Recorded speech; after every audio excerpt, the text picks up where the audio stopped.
Mga motorista na may suno na aki pasiring sa eskwelahan, pigsetar kan Land Transportation Office. Kaakian, bawal pasubuot na isuno sa motorsiklo huli sa piligrong dara kaini. Uya ang report. Sa pagpuon kan school year 2023 to 2024, ang mga tinampo harani sa mga eskwelahan, iyuman ang naging sentro kan ginibong roadside inspection as in public assistance kan district offices kan Land Transportation Office Bicol. Katakod inikan sa indang duwang semanang o plan balik eskwela kung sa inkabali sa mga nanotaran asin nasitar sa banwa anin pili ang mga motorista na may sunong aki pasiring sa eskwelahan. Sigon kay LTO Pili Extension Office Chief Frederick Torrecampo, susog sa Child Safety on Motorcycles Act of 2015, gabos na kaakian edad 17 pababa, pigpapangalad na magsuno sa motorsiklo. Pero may conditions para pwede nang isakay. Inot number 1, dapat nagagamit man ng helmet si aki.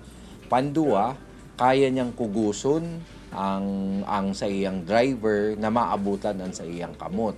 Pantulo, itong bitis kang aki dapat bako lang simpleng nakakaabot duman sa footrest, diba yung day bitay, day man siya kintid, dapat relax si aki na nakatungtong duman, nakatukaw. Pagtaong doon pa kan opisyal, sarong backride sa naman sa motorsiklo ang ipigtutugot kan lay.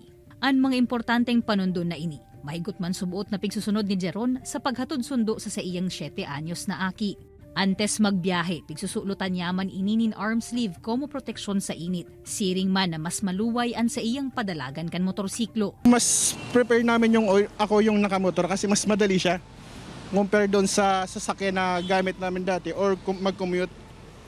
So iwas traffic saka mas mabilis. Alagad ba kung arog ni Jeron? Nagkapirang mga motorista man giraray ang nagbabalgar kan lay. An iba, igwa ng suno sa likod, igwa pang aki sa inutan. Bagay na delikado para sa mga ini.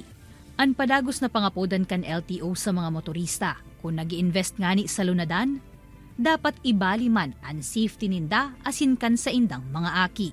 Kaibanan si Gerald Gandia, Jessica Kalinog, Balitang Bicolandia.